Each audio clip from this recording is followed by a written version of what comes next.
Welcome back to the Floyd Memorial Library podcast, where you'll find information on what's going on the North Fork of Long Island. We'll be focusing on issues and opportunities going on in the community, as well as people and stories from the present and the past. I'm your host, Christopher Bianchi, and for episode 16, our guest today is Candace Hall. She is the Village Clerk for Greenport. And we talked to her about her life growing up in Greenport as a child, her family and her ancestry in the area, and how she moved away to the DC area, and she finished high school there and went to college there.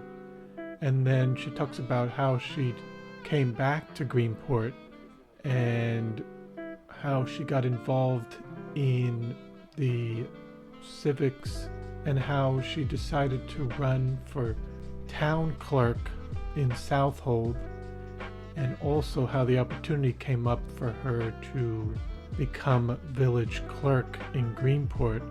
And she also talks about some of the issues that are important to her for the North Fork. So I hope you enjoy episode 16 with Candace Hall. Thank you so much for coming on the podcast today. Thank you for having me. This is really great. I appreciate being invited. No problem. So, as with all our episodes, I want to just get started with where you were born and raised. Okay. So, I'm originally from Greenport, but by the time I was born, they stopped delivering babies in Greenport. So, I was born in Southampton Hospital. I lived in Greenport till about 12 years old, and then I moved to the Washington, D.C. area. So I lived right outside of D.C. in Virginia. I lived there about 15 years before returning back home to Greenport.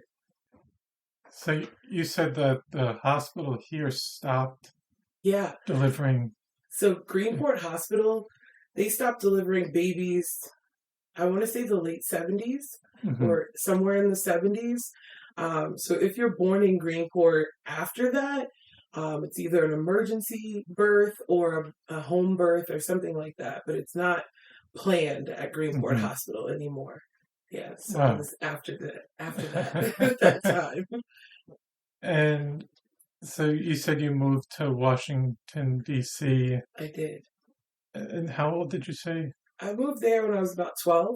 So you did some school in Greenport? I did. So I started school, Head Start here. It was in Greenport back then. It was actually next door to the church and the building that I'm not sure what they use it for now. I know they have a food pantry and things like that there.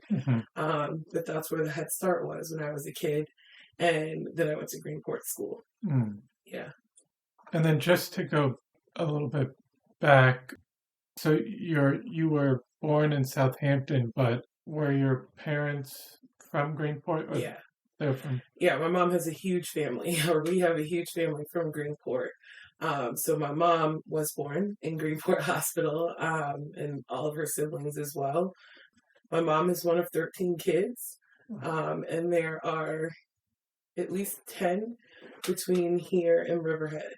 Of her siblings still here. And then we have a big, outside of that, I call them my immediate family, but I guess technically they're my extended family, but we're a very tight-knit family. So what we consider our extended family, so my grandparents' siblings, they also have a ton of children in this town as well. So there's a lot of us here, which is a lot of fun. Yes. Yeah. And can you trace how far back they have been in Greenport? So I know of at least, so my grandmother, my mom's mom, was born in 1930. And then my great-grandmother or great-grandparents, they were here obviously before that. I'm not sure how far before, so I estimate at least 1920s. My family has been here, and then my mother's mom, or I'm sorry, my mother's father um, was native. So I'm not sure where that tracks back to. Yes. Yeah, so it's definitely a long line of us out here. Mhm. And my grandmother was the oldest of 9 siblings, all Greenport locals. Wow. Yeah. Were you able to meet your grandmother and So I never met my mom's father. He passed a year before I was born. But my grandmother, Bootsy, is a very familiar name to a lot of people in this town, especially people who have been around here for a long time. She worked at the Head Start, and she also worked at the school and babysat for a lot of kids, because why not a few more if you have that many kids of your own and grandkids? So yes, I had a very close relationship. She had this ability to make everybody feel like they were her favorite. So we had a great relationship, and she was a huge part of my childhood. She is a huge part of my identity today. And then on my father's side, my father is from Riverhead. So my father's side, I knew both of my grandparents on that side, and also my great grandparents on that side. Yeah. and on your mom's mom, hmm did she say why she because was she born in Yes. Greenport? Okay. Yeah. Yeah. And did she ever tell you what it was like growing up in the Yeah. area? So my grandmother was, times were clearly, a lot different back then. Um, but I don't think she made a big deal of racial tensions and the divide, because I think that's something special about Greenport, where we're kind of sheltered out here. So I don't know. It's not something that she brought up to us. If you had a conversation, she was a very loving person, and she had friends from all walks of life. And people loved and respected her from all walks of life. Um, but I do know from looking at, we have a picture in our family of her. I think it was her early years of school. She was the only Black child in her class. So I do know that there was, she's the oldest of 9 children. So there were, 8 that followed her, and then our extended family. But I know she had a great childhood from my understanding of it. And that continued, and she instilled that in our family. I had a wonderful childhood. And do you know what she did after school? Because you said she worked at Head Start, but that was later Yeah, so on. she when all of her children went to school, she went and worked in the cafeteria at Greenport School. And then when the grandkids started coming along, she went to work at Head Start, where she could be around us. And she was also a cook at Head Start. So her and her sister and a close family friend worked in the kitchen at Head Start in Greenport. And then on your dad's side, did you say that you didn't? I did know both of my grandparents on my father's side and my great grandfather. I never met my great grandmother on that side of my family, but I knew my great grandfather, my grandmother's father, and then I had a very good relationship with my grandparents on that side as well. My grandfather and I were especially close. Yeah. What did they do for a living? So my grandmother worked for what is now PSEG, but then it was LIPA. And then my grandfather was Air Force. So after he retired from the Air Force, he worked at Grumman. Oh, wow. Yeah. And coming to your parents, what did your mom do for a So living? my mom is a nurse, or a retired nurse. So she worked for the Department of Defense, which is why we moved to the DC area. So she was a nurse at Fort Belvoir. And then my father was a retired janitor for many years. So he worked at Emory University in Atlanta. Wow. Yeah. But you said that you moved because your mom got a job. Yeah. When we moved DC. We moved to DC. My mom actually finished nursing school there, and we moved there for a new opportunity. My mom loved it. She went to visit the oldest of my first cousins and my mom are really, really close. And she kind of blends the generations because now we hang out. And she also still hangs out with my mom, so they have a very close relationship. But my mom would go down to visit her and just fell in love with the area, and we ended up moving there. And I think it was one of the best decisions. When I was a child and moving there, I left Greenport kicking and screaming, literally. Yeah. But the older I got, and to this day, I think it was an amazing decision on my mom's part to move there. I went to a really, really good public school there. I had every opportunity at my fingertips. It made me very bold. It made me very, unafraid to step into places where there aren't people there that look like me or that come from where I've come from and experienced life as I had or as I have as a Black woman. And living in the DC area, if you've ever been there, it's a very colorful place. There are people from all corners of the world there. So I think I was fortunate to move there and then still have this as home base, which is, Greenport is nowhere that I'd rather be at this point in my life. But for a long time, it's funny how things shifted the older I got. When I left here, it felt like by force, or it really was. I was a child. I didn't have a choice. But everything I knew, everyone that I knew was here, in Greenport or Jersey was far for us, you know what I mean, at that point in my life. But it was a wonderful thing for us to move there. And while you were at school here, how was your experience up until you were 12? 11 or 12. Greenport was great. I mean, as I said, I have a huge family in this town, so I always had a cousin buddy in my class with me. I come from a huge family, but I am an only child. So my cousins are like my siblings, even though there's a ton of them, they are like my siblings and we're very close. So it was great, having that bond where I had, a direct relative in a class with me always, or my friends outside of my cousins, our parents went to school together. So that was always pretty cool too about, being from Greenport. There's a lot of that overlap where I have friends that I've known since as far back as I can remember, and our parents were in school together, which is pretty cool. Yeah. And I mean, I'm sure you hung out with family, like you said, but what other things did you do as a child in Greenport for fun? We were outdoors kids. My grandmother had a really big property, and we spent a lot of time outside as kids, making up games, playing games together, running around town, together as far as we could, within reason. My grandmother had strict guidelines for where we were allowed to be. We had the 6:00 whistle was to get home or get to Graham's house, as we called her, for dinner if you were over there with her. And then we were allowed to go back out and hang out and, run around town and play. To this day, the beach is a very, very, very important place to me.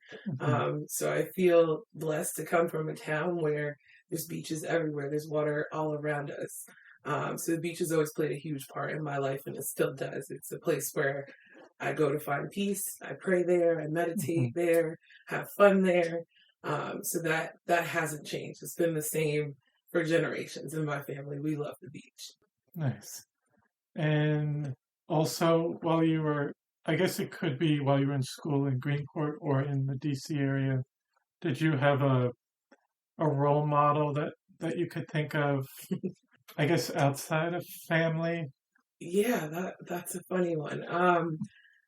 My role model may be somebody unexpected for a lot of people, but I think, generally speaking, I admire women who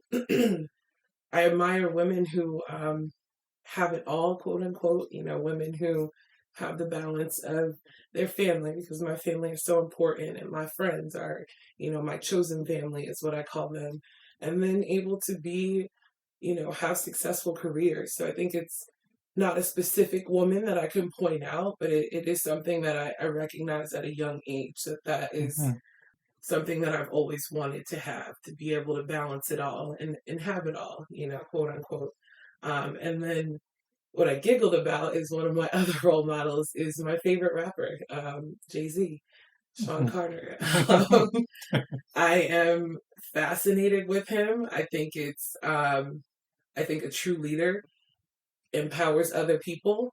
And if you know anything about his brand and his business, Jay-Z has, helped other people in the music industry get to the next level or introduce them to that world. So I feel like he's a great leader. I also think he's a brilliant poet, which is what rap music is. And I think it's pretty awesome that, somebody who comes from, really, really hard circumstances in life can change that, Mm-hmm. and be in a completely different world at this place in his life. So that's it may sound funny to people, but it is true. Yes. And so while you were in high school, did you finish in DC? I did. I did. Did you know what you were wanted to do It's another funny question. coming out of high school? I did. I thought that I would be a fashion stylist, because I love, love, love fashion. It's still something that I'm passionate about. Mm-hmm.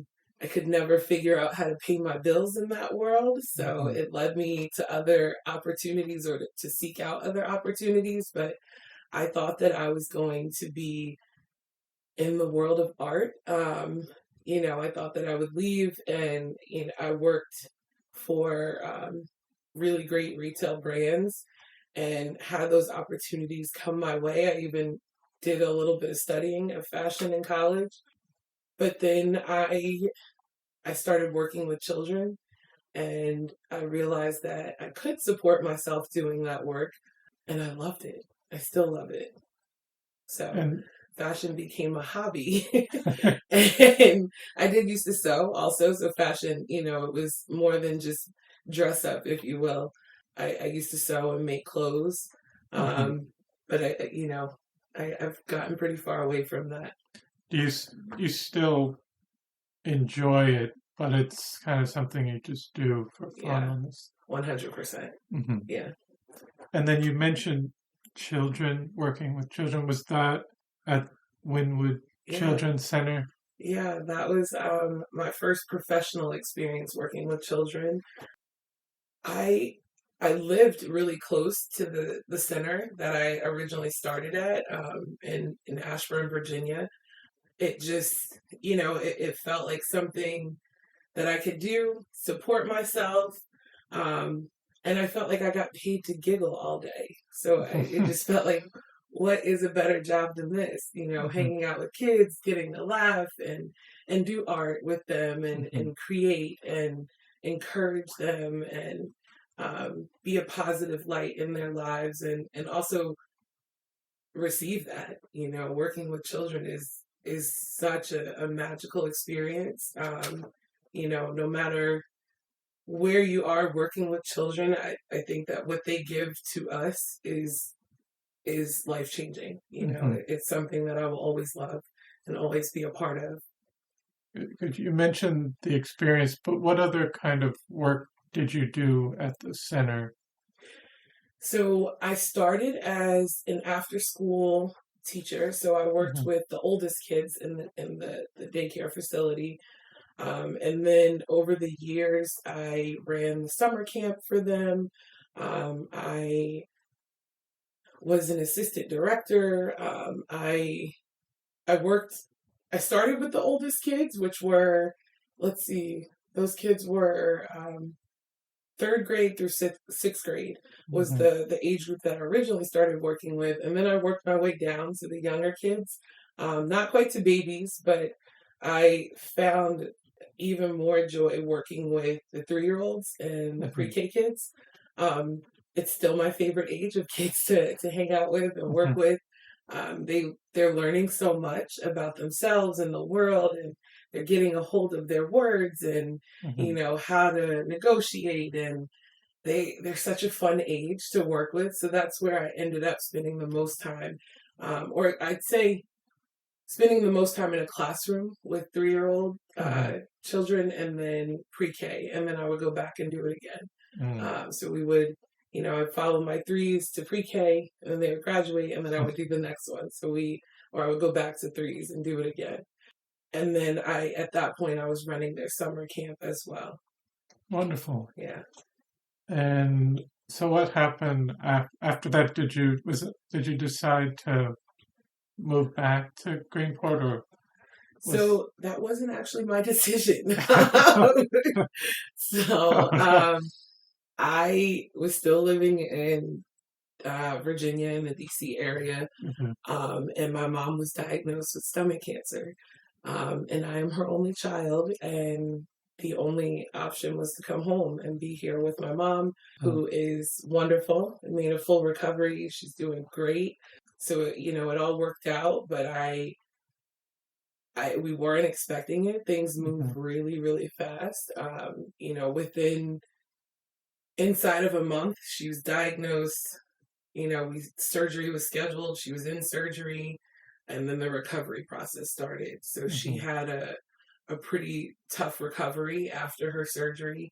And then it took her a while to get healthy enough and build strength to do chemo.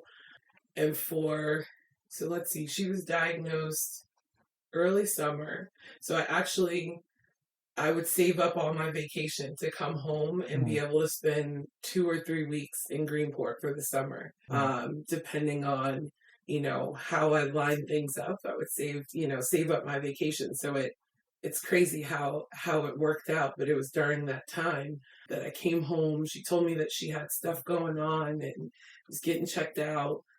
And then I came home. She was diagnosed while I was here. So I got to be there, by her side through that with, some of her sisters were there with us. And then, I basically moved into Stony Brook Hospital with my mom, and everything just kind of froze in my life. And I'd worked for Wynwood for so long that the director at the time was just so kind and gracious through this process. And so for about a month, I stayed here by my mom's side, and then I would go to Virginia for 1 week, work, come back to New York for a week, and I did that for a few months because I was still in my 20s. I was doing well for myself there and able to, I was on my feet, heading into my later 20s at that time, and I didn't plan on moving home at all, but like I said, there wasn't another option. So I did that as long as I could. And then I ran out of FMLA, and I had to make a decision of whether I wanted to stay by my mom's side, because she had, I think, if I'm not mistaken, she had just started chemo because her recovery was so rough after her surgery. So the surgery was over the summer, and I don't think she started chemo until January of the following year, or maybe late December. And by that point, I had run out of all possibilities of time off. So I stayed and was really, really upset about it, because the job market is very different here. There are a lot of things different about being here at that time in my life as opposed to being there. At that time in my life, the opportunities look a lot different here. Yeah, and I started buying the Suffolk Times, if I can name drop. I started buying the Suffolk Times weekly, because that's how you find a job here as opposed to Indeed there. And then I found the insurance agency, and they were incredibly kind and understanding about my situation with my mom. My stipulation was no matter where I worked, I gave up my whole life to be here with my mom. So my stipulation was that I had to be at all of her treatments. So they allowed that, and the rest is history. So, long story, sorry. No. But you said that you I mean, it was something at this kind of just something that it happened and you had to Yeah, be there with your mom. yeah. But at the same time, you said you were kind of settled down Yeah. there and you had the job and I had a job I loved. I and then, absolutely loved like you it. said, the opportunities there is different and it's definitely still a different environment. It is. And like you said, you had to look in the Suffolk Times. Yeah. But do you think looking back on it now that you might have still been Oh yeah. in Virginia? Yeah. Oh yeah. If my mom didn't get sick, I would have continued on, working with children, very likely. I was on track to, I was the acting assistant director, but I was on track to be officially the assistant Hmm. director, and then ultimately a director. I still have dreams to open up, one day. Maybe open a school, Hmm.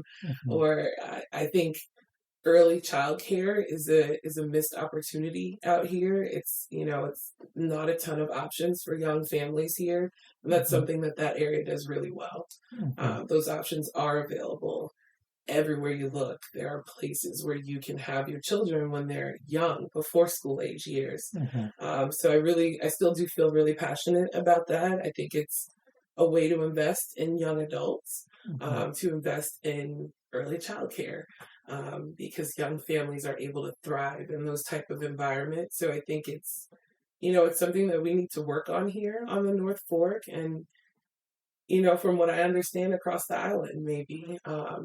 But I do think I would have still been there. I was perfectly fine, stacking up my vacation to come home, because there's really nowhere else I'd rather be in the summer than here, and that's Hmm. never changed. Yes. Since I was a child, I still feel that way. I probably will always feel that way about Greenport in particular, and Long Island as a whole, but Greenport in particular.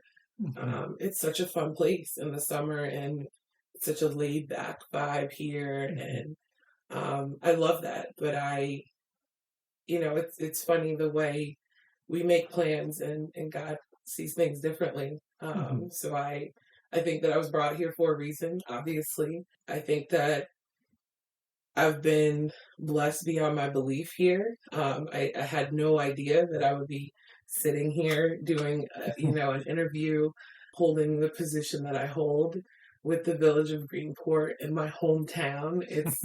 That's not lost on me. It's a big deal. It Yes. means a lot to me, and I, everything happens for a reason. My mom is Hmm. great, which is the bright side to that story, you know, overarching bright side to that story. Hmm. And I'm doing well here, which is not what I expected Hmm. at all. It was difficult leaving, and it's funny how difficult it was coming back Yeah. also. And while you were working here, you started to get involved more. And while you're working at the insurance company, you started getting involved more in politics and civic. So that's interesting also. I've always I've always had an interest in it, Hmm. always, since I was a kid. Even, I've had an interest in it. I was 18 when I was able to vote for, my first time for a president that I really believed in. But even before I was allowed to vote, it is something that I paid attention to. My school in Virginia, we had a really strong civics, course, and that was something that I was really interested in high school.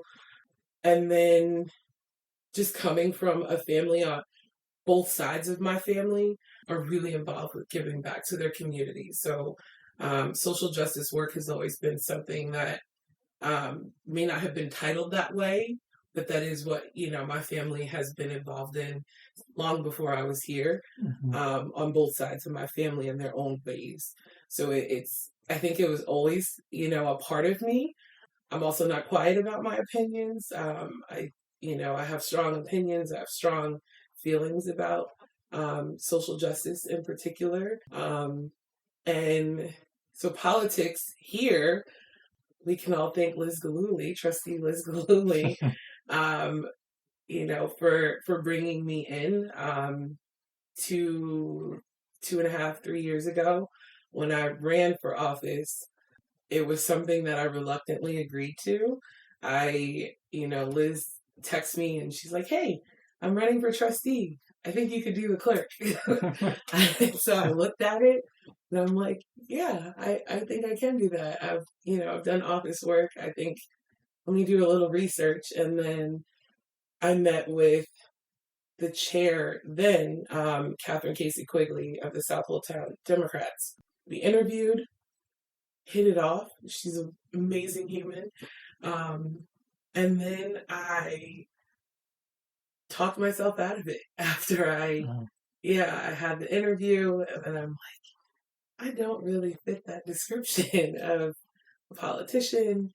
I'm young. I would be running against, and they were honest about who I was running against, which is a very liked, loved man with a career in politics. So it was no secret that it was an uphill battle.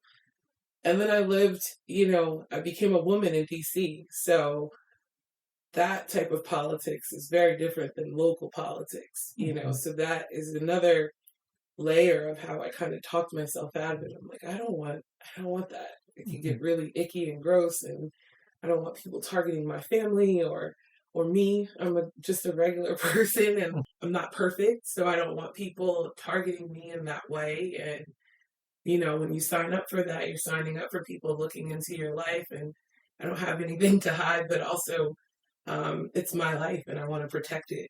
I worked really hard to get myself in a stable position here because the move back was so unexpected. So all of those things, and probably some more things that I can't mention right now or, can't think of right now. I talked myself out of it, and Catherine was persistent. She reached out to a lot of people. She reached out to one of my aunts, is one of the last people that she reached out to. And I decided to do it. But it wasn't planned at all, which is also, my story is it's not linear at all. If you haven't noticed that, it's all over the place. Now, you said that was for the Southold town clerk position. Yes. But did you? I lost. Yes. I lost and stayed grateful because it was an amazing, amazing experience. I have a huge family, as we talked about. So we know a lot of people in this town, and I thought I knew everybody, quote unquote, in Greenport. And I don't. I met so many amazing people that are really invested in this community on all sides, of the political spectrum. I met a lot of really amazing people, and I became, extended family or chosen family with the people that I ran for office with, and I learned a lot from them. I feel like I left it with a loss, but a better person. I gained so much from it, and that was what helped me decide to do it, was that, I realized that even if I lose, that it's not really a loss, because it was such an honor to be chosen to run, in that race, regardless of whatever the results are. I still feel truly honored to have been chosen to run alongside some of the most amazing people I've ever met, who are all Southhold town elected officials now. And I stayed grateful after it, and I feel like it continued to open doors for me. And here I am. And so that comes up to the village clerk position at Greenport. How did that position come about? So that is also interesting. So after the election, I left the insurance agency and I went to work at Peconic Community School. So I got back to kids, which, was a dream. I was the school administrator or the office manager there. And So I felt like I was picking back up where I left off at in Virginia, but a very different school environment, a magical school, as I will always call it. So I started working there, and then the election happened in Greenport, and then over the summer, last summer, Mayor Kevin, I I wanted to talk to Mayor Kevin about a basketball tournament that I co-host with my friends and my family. Um, I wanted to talk to him about the tournament. So he reached out to me and he's like, "Hey, can we meet up? I want to talk to you about a project." And so we met up and I had my list of things. I'm like, "Great, I wanted to talk to you." And then he asked me to consider, coming to Greenport as the village clerk. And PCS is a magical place, and I adore the people that work there. I still have a very close relationship with those people and the children there, and the families at large at PCS or the community. So it was a really tough decision to leave that to be the village clerk, and after a lot of thought, conversation, prayer, and then I spoke with my bosses then, who was Catherine Casey Quigley and her sister Liz Casey Searle. They encouraged me, and made me feel like this was it reminded me how big of an opportunity this was for me and for the community.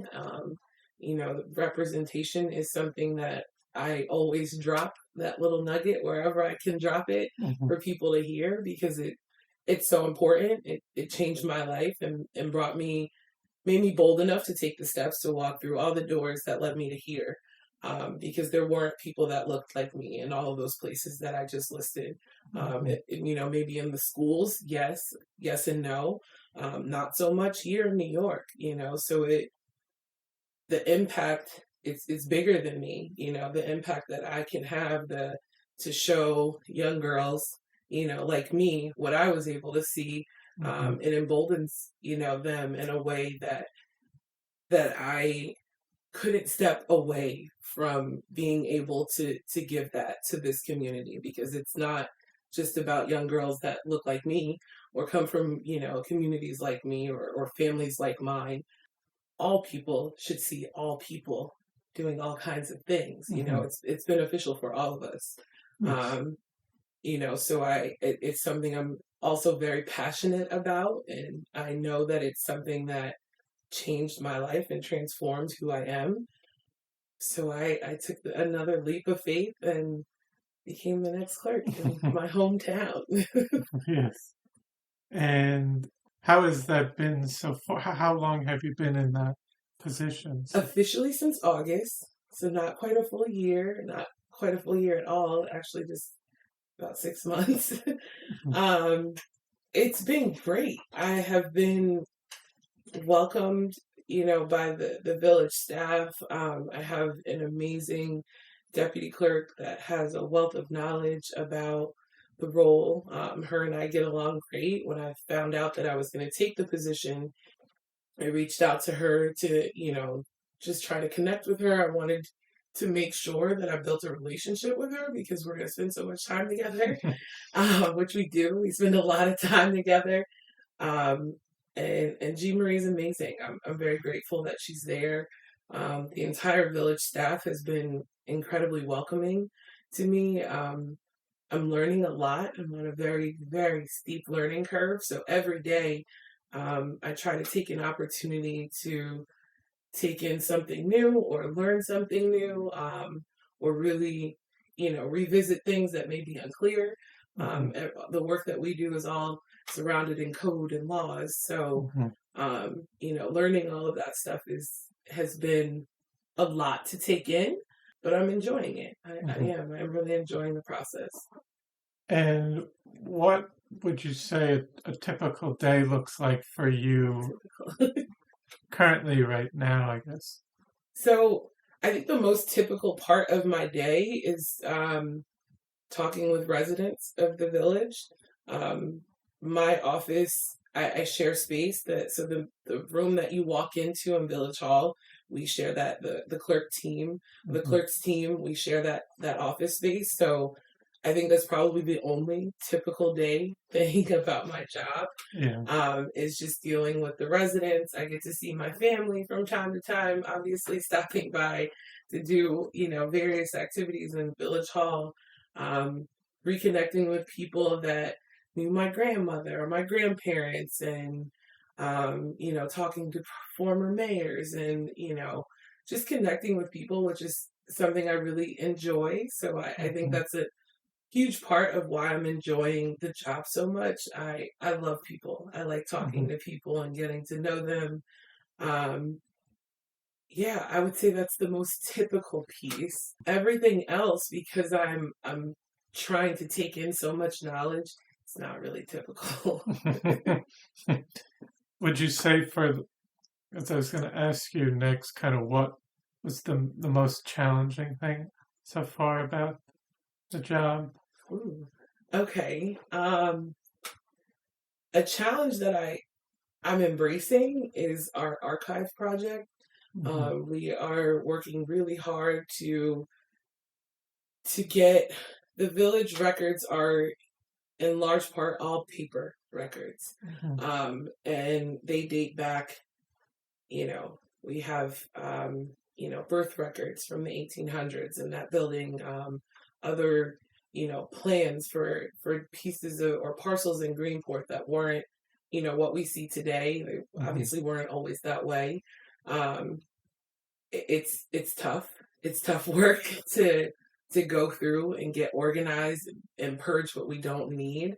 But I'm discovering really, I like history, so I'm enjoying it. I don't know that everybody else would enjoy going through boxes of paperwork and figuring out what we need versus what we don't need, because ultimately it'll better serve the community. The more of a handle that we have on our records in-house, that's a better way to serve our community. So we, a goal is to digitize some of these records, so that the community has access to public records online, so it's tough, but it's a project that I have been enjoying. And I, with Jean Marie and our team, and we've been working closely with the New York State Archives. They've come out to visit, and they have been coaching us. We have a contact there that's been coaching us through it. There are still records in Village Hall that may not be required for us to keep, but they're pretty cool.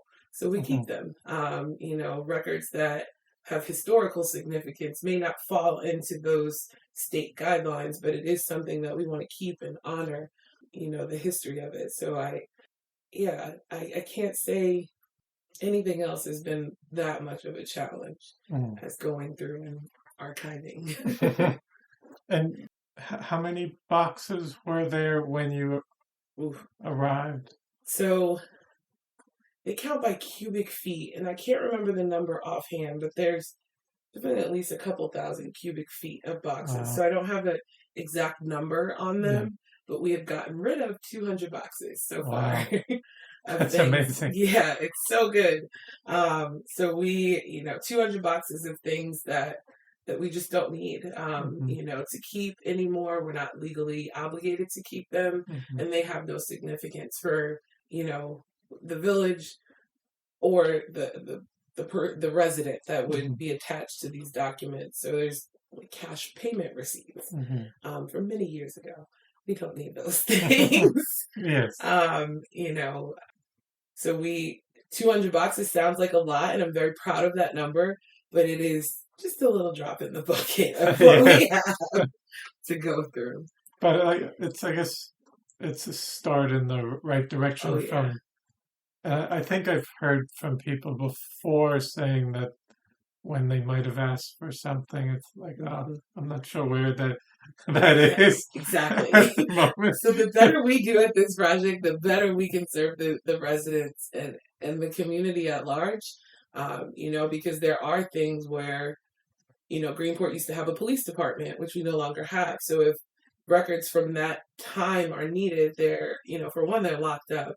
And two, they're tricky. to get through those records. So we may not be able to get that to you right away, or until we're able to dig through a little bit to get organized. And, the building department records, that is something we see a lot of requests. There's a lot of moving things happening in the village of Greenport. So those, we do get requests a lot. That's actually a significant amount of our FOIL requests are about building department records. So the closer we get to our goal of, being organized, and, they sent us a model of what it looks like, and it's, it's like, whoa, we've got work to do, but we're getting there. There were places in the basement that I had to struggle to fit into, and now I could freely walk down there, in those places. So wonderful. It's good. It's good work.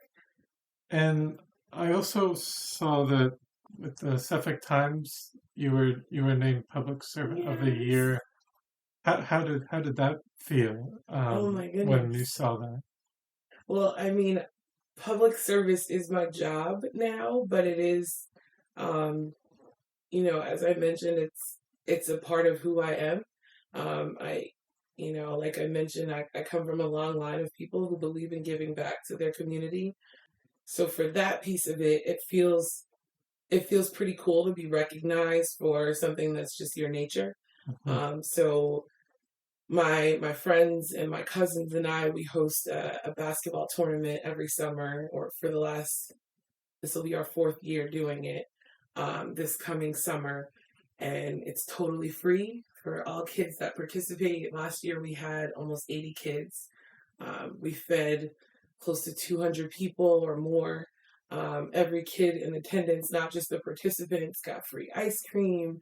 And this is all, there's a few businesses that help us out and that donate to us, but it's all very grassroots, small donations, to make this happen. Every kid gets a t-shirt. All the participants get a t-shirt that my mom and my cousin, they make the t-shirts on their crickets. And, we have medals for the kids. We had the dancers, cheerleaders or dancers for our little halftime show, and they all get, a little token. It's a beautiful day. It's a beautiful event, and it's pretty cool to be recognized for public service in that way. Aside from my job and what I do there, which is, striving to make things better for the residents of Greenport and, the greater community who would come into Village Hall. It is a pleasant place to be. And we giggle, we work hard, we've built a tight-knit little family almost within Village Hall. And I'm very happy to be part of that. And then, again, the work that I do outside of my professional work, it's really awesome to get that recognition so that I can share about this amazing event that we do, to push that even to the next level. The more kids we reach, the better is always the goal. Definitely. Yeah. And so now that you've been living on the North Fork for some time now, and I was curious what you thought. I guess it could be the North Fork and Greenport, or just in general, what do you think are some of the, if you could pick maybe, instead of just saying what do you think are the major issues, maybe what are 3 issues you feel are crucial, should be? I could definitely answer that. I believe we have a front row seat to the climate crisis going on all over the planet. Because we live in this beautiful community, we get to see the changes that, are happening across the globe. We can see that very clearly. So I think that is, I don't know if I would rank it first. I think my first spot goes to 2 things. So my first spot is the climate crisis. Again, we have a front row seat to the way that the world is changing, the weather, winters are not as cold as they were when we were kids. Kids are not Mhm. getting snow days, which is like a dream as a kid Yes. in Greenport, I know. or a kid anywhere, but we don't Yeah. really see that often. Mhm. Um, the erosion at the beaches, Mhm. we all can see that. Mhm. Um, from if you spend enough time here, or if you're from here, I know you can see those changes. Mhm. It's undeniable. So I think that's in the number one spot, along with affordable housing. It is really, really difficult to live here. Yes. Um, incredibly difficult. And that's something that everybody also knows that, Mhm. whether you are able to afford to live here and live comfortably, or if you're just scratching by, Mhm. that's not a way for people to live. You don't want to just have to scratch by. And even people who are in a different income, they feel it also. It Mhm. may not impact their lives the same way as a lower income or middle class family, but they feel it. They're Mhm. spending more money also. So I Mhm. think that's a huge thing here. So those are my two things for the number one spot. Yes. And then I mentioned it earlier, we are missing an opportunity to invest in early childcare Mhm. here. I know that there are places available, but I don't think that it's at the scale of the need. I think investing in early childcare is, first and foremost, it's beneficial for the child. It's incredibly beneficial. There are, studies for any one facet of early childcare and why it's beneficial for children to experience that before Mhm. kindergarten, that those ages. Um, and it also is, without a doubt, a way to invest in young people. Mhm. If people are able to get their children into, a safe environment that's also beneficial for their child's growth, they in turn will be able to work more.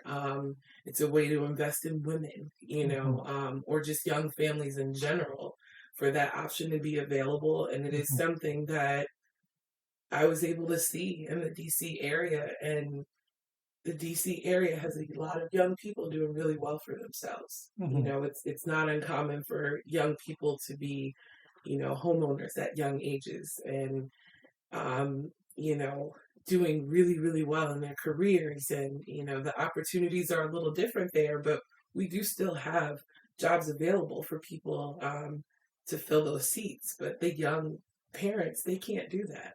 Mhm. Somebody's got to stay home. They have to make a decision of whether the cost of one parent working makes sense in comparison to the cost of childcare. Mhm. So that's a whole different level of, I guess, a nuance of like that conversation or that topic. But it is something that I'm passionate about, and that I see as an opportunity for for us to do better by the young families in particular in this area. So those are my three issues, two holding the number one spot. And with housing, because it seems like it's become more. I've heard different things from people saying that they kind of noticed it before the pandemic, Mhm. but probably back when you were a child growing up in Greenport, it was probably pretty. Would you say it was affordable or not? I think it was a different world then, where I think there were, Greenport hadn't made it to the Forbes list back then, Hmm. and it's always been a desirable place for people to live. This has always been a resort town, if you will, Hmm. or at least for many, many years, it's been that way. But it hadn't hit the peak of where it is now, Hmm. being a destination for people to go. I think that has changed, what housing looks like here. Um, I think that the pandemic made issues that were there, it made them worse. People were seeking refuge and coming here in their summer homes and making them their primary homes. or people were just in search of more space, more breathing space, more air, or places for their children to run outside, and so on and so forth. So I can't blame those people, for coming here, because I also love my town. I think it's a great place to be. So I get that. But I think that it made things worse. The pandemic in a lot of ways shined a light on our issues. And I think the pandemic shined a light on not just housing. We're speaking about housing, but it shined a light on a lot of different issues, and made us all think about them more. And I think some issues got worse after the pandemic. So do I think Greenport was totally affordable when I was a child?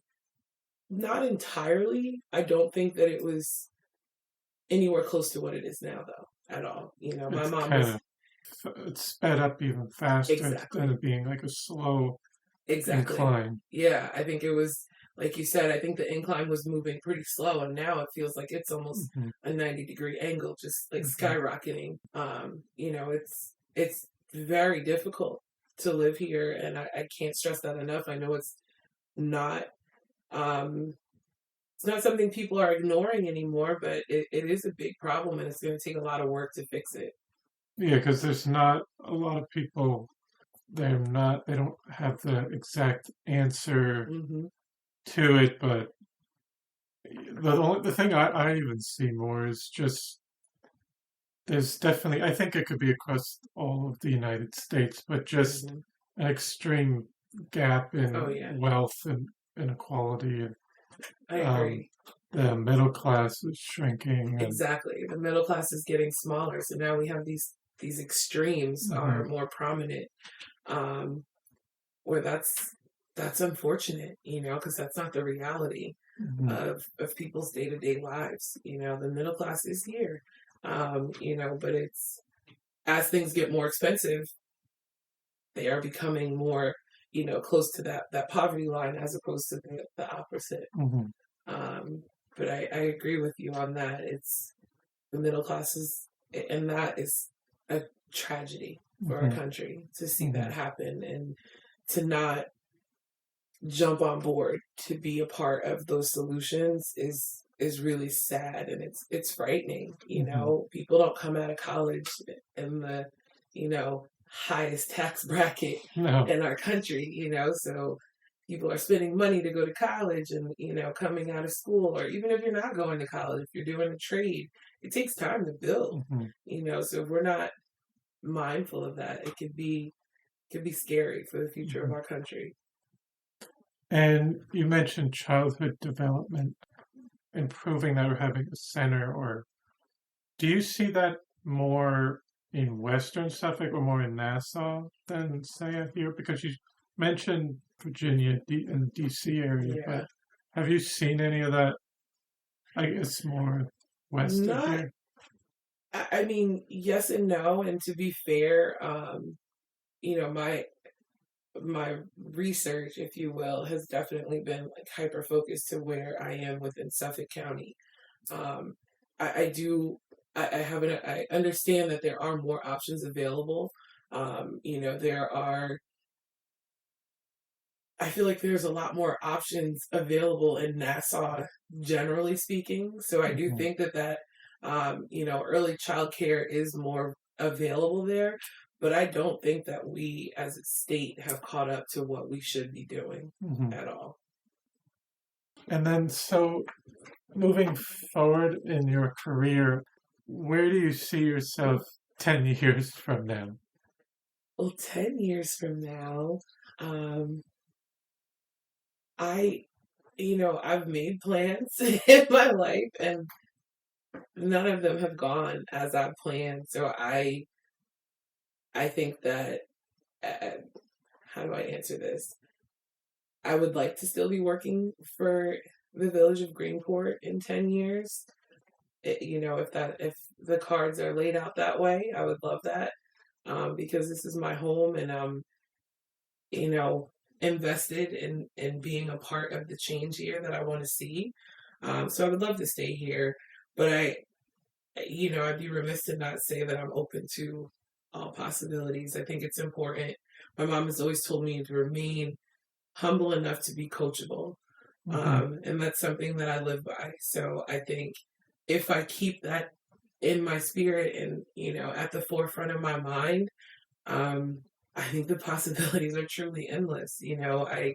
I don't limit myself to anything. I think every experience adds value to my life. And, I would be open to just about anything, not anything, just about, because as I always say to people, it wasn't my plan to run for office. It wasn't my plan to be involved in politics in this way. I do love that Greenport offers the ability to take the politics out of it and really focus on public service, because Greenport is not a political, environment for our elected officials, which I enjoy that. But I don't want to box myself into anything. I think I would like to continue the work that I'm doing, because I think realistically it's going to take me some time to get through some of the projects that I would like to see the end of in my time at Village Hall. But I'm open to all possibilities that make me a better person, and that I feel like I'm making a difference. That's important to me. So whatever opportunity I take, I want to make sure that I'm able to give back and I'm able to make an impact, and that it feels right, because that is something that I think was a positive about the pandemic, is that people took a step back and started thinking about how they feel about things. And I want my work to feel good.